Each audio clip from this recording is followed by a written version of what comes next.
चलिए महाराज, 1 जनवरी 2026 के लिए तैयार हो जाइए, क्योंकि जो ट्रैफिक के नियम है और उनके चालान है उसमें काफी बदलाव आ चुका है। इसको जानना बहुत जरूरी है। 1 जनवरी 2026 से यदि आप बिना लाइसेंस के या फिर बिना आरसी के ड्राइविंग करते हैं तो जो चालान आपका पहले 2000 रुपये का होता था अब 5000 का होगा। और यदि आप बिना हेलमेट के ड्राइविंग करते हैं तो पहले चालान 500 का था, लेकिन अब 1000 का होगा।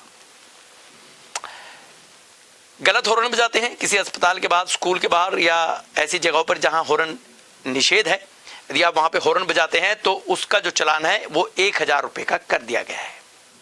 बिना सीट बेल्ट के यदि आप ड्राइविंग करते हैं तो इसके लिए तैयार रहिए, 10,000 तक का भी चालान हो सकता है।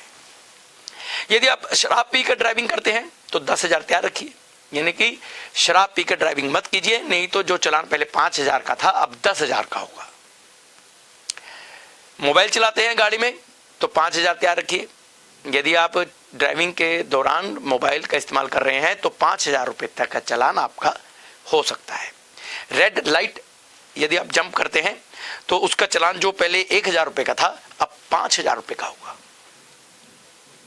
पोल्यूशन नहीं है आपके पास, 100 रुपये का या 200 रुपये का जो पोल्यूशन हो जाता है, यदि आपके पास नहीं है तो फिर उसका चालान होगा 10,000 रुपये का। ओवरलोड वाहन चलाते हैं तो 20,000 रुपये तैयार रखिए, क्योंकि कीमत बढ़ गई है। 5 से 10,000 का जो चालान हो जाता था अब 20,000 रुपये का चालान होगा। रॉन्ग साइड से एंट्री करते हैं, अमूमन कई जगहों पर देखा जाता है कि जल्दबाजी के चक्कर में रॉन्ग साइड घुस जाते हैं, तो उसके लिए 5,000 तैयार रखिए, क्योंकि चालान की कीमत बढ़कर अब 5,000 हो गई है। खतरनाक या रैश ड्राइविंग करते हैं तो उसका चालान 5 से 10,000 रुपये तक का हो सकता है। 2026 आपके लिए कुशलमय हो, लेकिन ट्रैफिक नियमों की पालना कीजिए, सेफ ड्राइविंग कीजिए। यदि नहीं करते तो चालान भुगतने के लिए तैयार रहिए। राधे राधे।